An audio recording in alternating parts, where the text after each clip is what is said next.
Something amazing happened 2 months ago. Kazuto came back on his own. But things were different between them now. A big secret had been revealed. Kazuto wasn't Suga's brother, but her cousin. This was a shock to Suguha because she didn't really know what it meant to have a cousin. Her dad was an only child, and her mom's only sister had died when she was little. So when Suguha found out that Kazuto was the son of her mom's sister, it took her a while to understand what that really meant. Suguha felt confused about her relationship with Kazuto. Part of her thought he was really distant, while another part thought nothing had changed. She still couldn't figure out how to describe how she felt about him. But then she realized something was different. Suguha swung her sword with extra force, trying to shake off her thoughts before they took over. Suguha was getting a little worried about where her thoughts might take her, so she concentrated on how her body felt as she swung the shinai. She kept moving until she finished her set of swings. By then the morning sun was shining from a different angle. Suga wiped the sweat from her forehead and put down the shinai. As she turned to face the house, her eyes landed on something that made her stop in her tracks. Ah, she breathed. Kazuto was sitting on the edge of the porch, wearing his sweats and watching her with a calm gaze. Suga had no idea when he'd sat down there, but now he was staring right at her. He caught her eye and flashed a smile, saying morning. As he tossed her a small bottle of water, she snagged it with her left hand. Good morning, she replied. You should spoken up if you were watching me. He chuckled and said, you looked so focused. I didn't want to break the spell. Suga smiled wryly and said, trust me. This is all second nature to me by now. Despite their easy chatter, she still kept a bit of distance between them.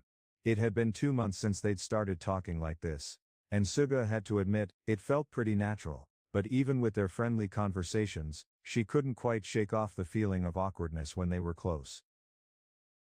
Suguha put down her shinai and unscrewed the bottle cap. She took a refreshing sip of cold water, feeling it cool down her hot body. Yeah, I guess so, she said. You've been doing this for a while now. Kazuto picked up her shinai and gave it a quick swing without getting up. He looked confused right away. Too light. Suguha pulled the bottle away from her lips and stared at him. What's wrong? She asked. That's a real bamboo blade. He explained. It's supposed to be kind of heavy. The carbon fiber ones are super light, almost 2 ounces lighter. Oh right, he said, I mean compared to other things. Then out of nowhere he grabbed the water bottle from her hands and drank the rest in one big gulp. Hey, she exclaimed, feeling her face get hot. To hide it, she asked him a question. Compared to what? But he didn't answer. Instead, he put the bottle down on the porch and stood up. Want to give it a try? He asked. She stared up at him, looking totally surprised. A try? You mean like a real match? She replied. He nodded, saying exactly. It was weird because Kazuto never seemed that into kendo before, but now he was talking about it like it was no big deal. You mean with all the gear and everything? She asked. He thought for a moment, then said, I guess we could try to pull back at the last second. But I don't want you to get hurt, Suga. Hey, we still have Grandpa's old stuff, right? Let's do it in the dojo. Suga's confusion disappeared and a big smile spread across her face. Are you serious? You haven't done this in a while, and now you want to take on one of the best players in the country. Do you really think you can win? She looked worried. Are you sure your body can handle it? You don't want to overdo it, she said. But he just laughed and said, I've got to show off my new muscles. All that rehab was worth it. He gave her a sly grin and started jogging towards the back of the house. Suga quickly followed him. The Kirigaya family's yard was huge, and on the east side of the main house there was a small but cozy training room, or dojo. Suga's grandfather had left very specific instructions in his will. The old building was to stay standing. So Suga used it every day to practice, and it remained in great shape. As they entered the dojo, they took off their shoes and bowed, just like they were supposed to. Then they got ready to face off against each other. Luckily their grandfather had been about Kazuto's size when he was alive. This meant Kazuto could wear his old armor, which was a bit dusty but fit perfectly. Suga and Kazuto stood up at the same time, their helmets securely fastened. They faced off in the middle of the room, ready for another round. Suga jumped up from her kneeling position, holding her favorite shinai at a 45-degree angle. But then she looked at Kazuto and burst out laughing. What's with that weird stance, big brother? She asked, chuckling. This guy's stance was totally weird. His left foot was stretched out in front of him while his right foot was way back. He was crouched down low with the tip of his shinai almost touching the floor. The shinai was held tightly in his right hand, and his left hand just rested on the hilt. If a judge were here, they'd be all over you for that sloppy pose. Luckily, there's no one to yell at me. Suga stood there shocked and unsure of what to do. Kazuto was standing with his feet really far apart, which made him look super unsteady. Just as Suga was about to pounce forward and catch him off guard, she stopped herself. There was something weird about Kazuto's stance. It looked really silly, but at the same time, he seemed totally comfortable and relaxed. Kazuto's defense looked like it was full of weaknesses just waiting to be attacked. But she wasn't so sure something didn't feel right. He stood tall, his stance strong and steady, like he'd been practicing for ages. It seemed impossible though. Kazuto had only practiced kendo for 2 years, when he was really little from age 7 to 8. That wasn't nearly long enough to become a master. Kazuto had only mastered the basics, but that all changed in an instant. He suddenly jumped into action, as if he knew Suguha was hesitating. With a swift move, Kazuto slid forward, staying low to the ground. His shinai, a bamboo sword, shot up from his right side. What surprised Suguha wasn't how fast he moved, but how quickly he changed direction. She was caught off guard and had to react fast. "Taya," she shouted, swinging her sword down at Kazuto's left arm guard, from her open right foot. Kazuto's move was super fast. He yanked his left hand off the handle of his shinai, and tucked it in tight to his body. It was like he defied the laws of physics. Suga had swung with perfect timing, but she ended up hitting nothing but air. Now Kazuto saw his chance and struck back. His shinai zoomed forward, heading straight for Suga's exposed helmet. Suga quickly jerked her head to the side to dodge. The others moved around her and backed off, creating some space between them. Suddenly Suga's mindset changed completely. She felt a thrilling, familiar sensation building up inside her. It was like all her blood was about to burst into a boil. Now it was her chance to strike back. Suga let loose with her strongest move, a Koteman strike that shot from her gauntlet to her opponent's helmet. But Kazuto dodged it easily again. He jerked his arm back, twisted his body, and barely avoided the tip of her blade. Suga was secretly stunned. She was famous on her team for being super fast with her strikes, and she couldn't remember the last time she had missed not once, but multiple times in a row like this. Now it was time to get serious. Suga went into full attack mode, striking with all her might. Suguha's sword flashed through the air, moving so fast it was hard to see. But Kazuto dodged every single strike with ease. When Suguha glanced into his helmet, she thought he could see each attack coming before it even happened. This made her angry, and she decided to get up close and personal. She pushed against Kazuto's sword with hers, using her strong legs and core muscles to knock him off balance. Then with a loud "ya," she swung her sword down at him with all her might. Before she knew what was happening, it was too late. Kazuto didn't see it coming. A powerful swing slammed right into the middle of his mask. The sound of the hit was loud and sharp, like a loud thwack, that filled the whole room. He stumbled backward, taking several steps to catch his balance. His friend rushed to his side, looking worried. "Oh my gosh, are you okay?" she exclaimed. But Kazuto just waved his hand to let her know he was fine. Then he said with a grin, "Wow, I give up. You're really tough, Suga. Seriously, you're even more dramatic than Heathcliff." Someone said, "Are you okay?" Kazuto nodded but didn't look so sure. "Yeah, I'm fine, let's just call it a day." Then he did something really weird. He started swinging his shinai back and forth like crazy, and then tried to put it over his shoulder. But he suddenly stopped and froze. A moment later he scratched the outside of his helmet, looking totally confused. Suga's face was filled with concern. "Are you okay? That hit to the head didn't hurt you, did it?" she asked. The guy quickly shook his head. No, I'm fine. It's just an old habit of mine." He dropped to his knees and started to untie his guards. After that they left the dojo together, and walked over to the wash station outside the house. They splashed cool water on their faces, washing away the sweat from their workout. The duel had started as a fun challenge, but it quickly turned into a serious fight. Now they were both hot and sweaty. "You really surprised me back there," one of them said. "When did you get so good at this?" The other person replied. My footwork is okay, but my attack still needs work. It's tough to master these sword moves, without any help. They spoke in a low, mysterious tone, as if sharing a secret. That was a blast. Maybe I'll start kendo again. Suga's eyes widened with excitement. Really, really, really, she squealed, her face lighting up. She couldn't hide her enthusiasm. Kazuto smiled and asked if she could teach him. Suga's response was instant. Of course. Let's do kendo again. But Kazuto had one condition. Once I get back in shape. He playfully ruffled Suga's hair, and she beamed with a big grin. The thought of practicing together again was almost too exciting to handle. Suga's eyes welled up with happy tears. Hey, big brother, guess what? She said, trying to sound casual, but then she stopped herself. She had been dying to share her new hobby with him, but something made her change her mind.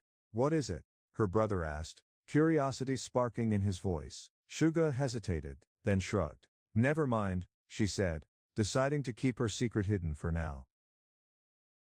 It's still a secret, one of them said, but the other just rolled their eyes. Whatever, weirdo. They walked into the house through the back door, rubbing their heads with big towels to dry off. Their mom, Midori, usually slept in until around noon, so Suguha was in charge of making breakfast. Kazuto helped out sometimes too. I'm going to jump in the shower, one of them said. What's on your schedule for today? The other person hesitated before answering. I'm going to the hospital. The question had slipped out without much thought, and now Suguha's happy mood started to fade a bit. Ah, right, they said quietly. You're gonna see her, someone said. Kazuto nodded. It's the only thing I can do. About a month ago, Kazuto had shared some amazing news with his friend. They were sitting in his room leaning against the wall, sipping coffee from their mugs. Kazuto told his story bit by bit, explaining that he had found the person he loved in a completely different world. Suguha used to think it was crazy to fall in love with someone in a virtual world. But now she got it.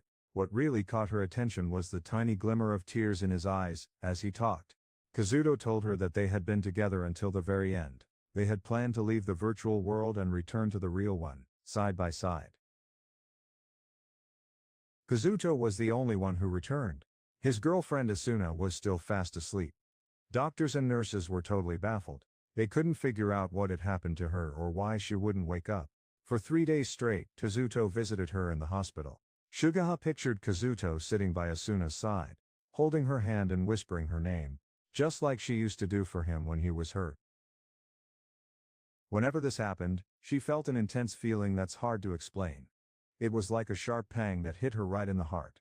Her breathing became uncomfortable, and it made her want to wrap her arms around herself and collapse on the floor. She desperately wanted Kazuto to always have a smile on his face. After he came back, he was like a completely different person, so much happier and brighter. The change in him was amazing.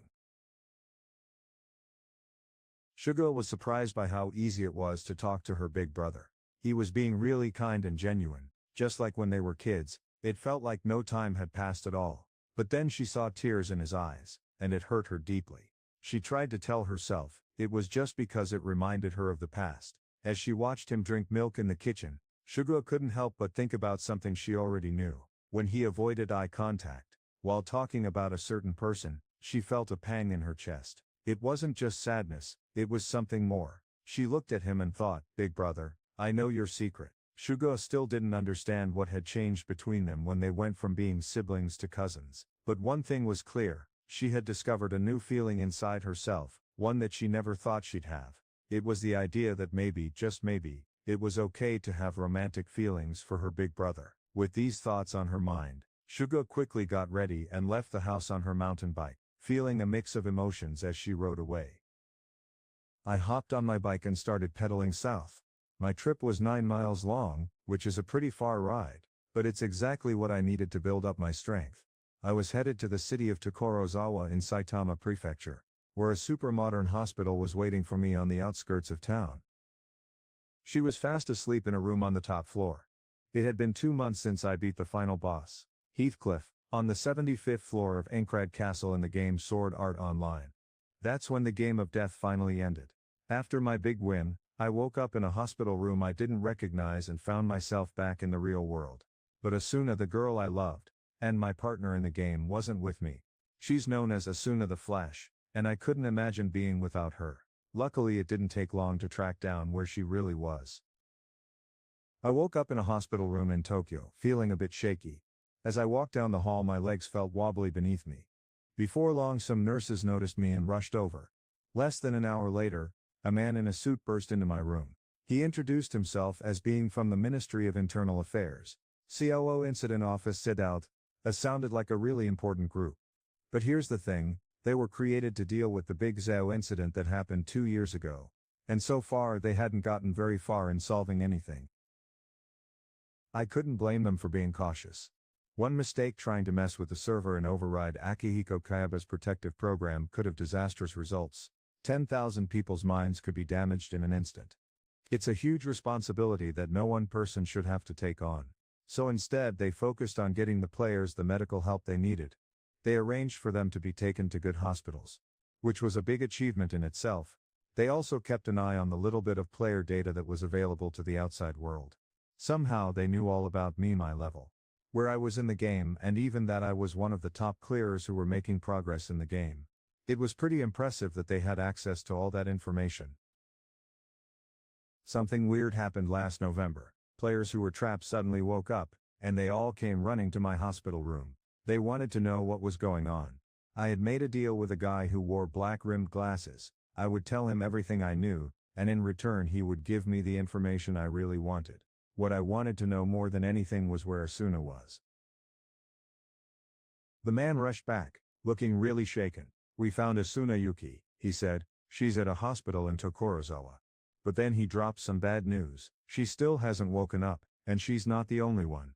There are 300 people across the country who are still trapped. At first everyone thought it was just a big glitch, like when a game gets slow, because too many people are playing at once. But as hours turned into days, there were no updates on Asuna or the others. This got everyone talking, and wondering what was going on. Some people even thought that Akihiko Kawahara, the guy behind the game, might still be pulling the strings from behind the scenes. The whole country was buzzing with excitement and curiosity. I just couldn't agree with what was being said.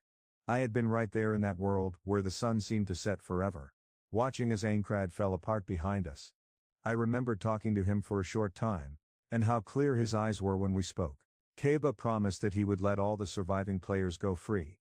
It was late, and he had no reason to make something up like that. I believed him when he said he was ready to leave that world behind and start fresh. But something unexpected happened.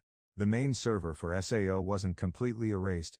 It was still working like a mysterious black box that nobody could crack. And because of that, Asuna's nerve gear was still holding her captive, connected to the server and refusing to let her go. I had no idea what was happening in that virtual world. I really wanted to go back, just one more time.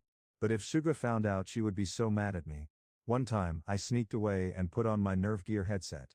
I tried to log into Sword Art Online, but all I saw was a message that said "You unable to connect to server." After I finished my physical therapy, and could move around again, I started visiting Asuna in the hospital as often as I could. Being with her was always tough though. It hurt to see her like that. My heart felt like it had been badly hurt, when someone I cared about was taken away by something mean and unfair. It was a really painful feeling, like my soul was bleeding. But I couldn't do anything to stop it. I felt weak and small, completely helpless. After pedaling my bike slowly for 40 minutes, I turned off the busy main road, and onto a smaller one. This road wound its way up some hills, and soon a huge building came into view. I rode my bike up to a super modern medical center run by a private company.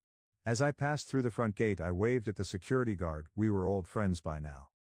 I parked my bike in a corner of the huge parking lot and headed inside.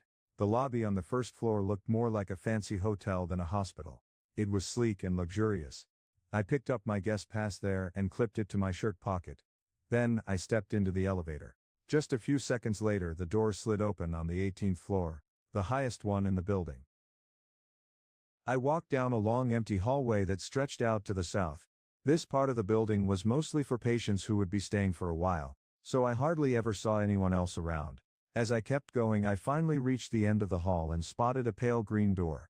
On the wall beside it, a nameplate glowed softly with a dull light. The names on it caught my attention: Yuki, Asuna.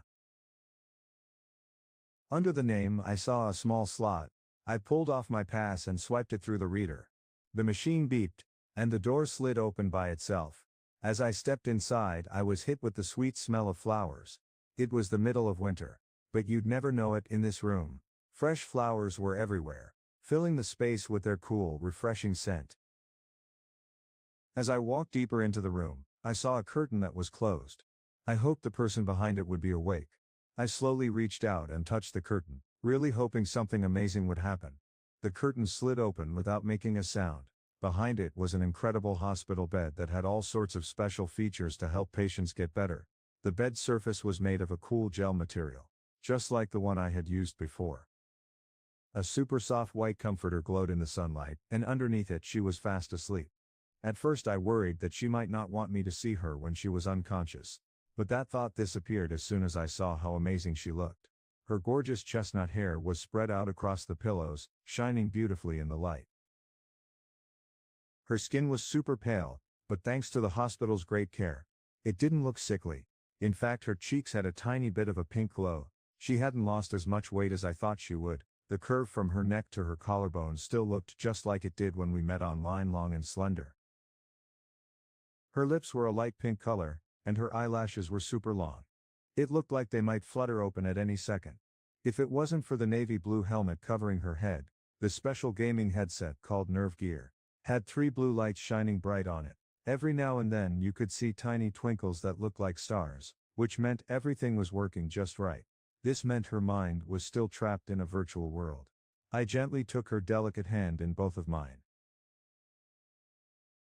I felt a tiny bit of warmth. It was just like the hand I remembered, the one that always held mine, touched my skin and wrapped around my back. My breath got stuck in my throat, and I fought hard to hold back tears. Asuna just then, the soft beep of the clock on my nightstand, snapped me out of it. My eyes landed on the clock, and I couldn't believe it was already noon. I have to go now, Asuna. I'll be back soon, I said as I stood up to leave. Just then the door swung open behind me. I turned around to see 2 men walking into the room. One of them, a sturdy-looking man in his middle age, flashed a friendly smile. "Ah, you're here, Kiriga," he said. "As always, I appreciate your concern." His smile stretched across his face, and I wondered what was going on. Shizuyuki looked like $1,000,000 in his sharp brown suit. His face was tense, which made him seem super energetic and successful, even though he had a bit of a belly. The only clue that the past 2 years had been tough on him was the gray peeking out in his slick back hair. He was Asuna's dad, and I knew he was a big deal in business. But I was still blown away when I found out he was the boss of RCT, a huge electronics company. I gave him a respectful bow and said, "Good afternoon." "Sorry to bother you, Mr. Yuki," I said. But he just smiled and told me to come back any time. He walked over to Asuna's bed, and gently ran his hand through her hair. For a moment, everything was silent. Then he looked up and nodded at the guy standing next to him. "You two haven't met yet, have you?" he asked. "This is Sugo, the boss of our lab." When I first saw Sugo, I thought he seemed pretty cool. This guy was super tall and wore a sharp dark gray suit. He had fancy frameless glasses perched on his long face, but what really stood out were his eyes. They were thin and narrow, which made him look like he was always smiling. He didn't seem very old, probably not even 30 yet. Suga stretched out his hand to greet me and said, "Nice to meet you."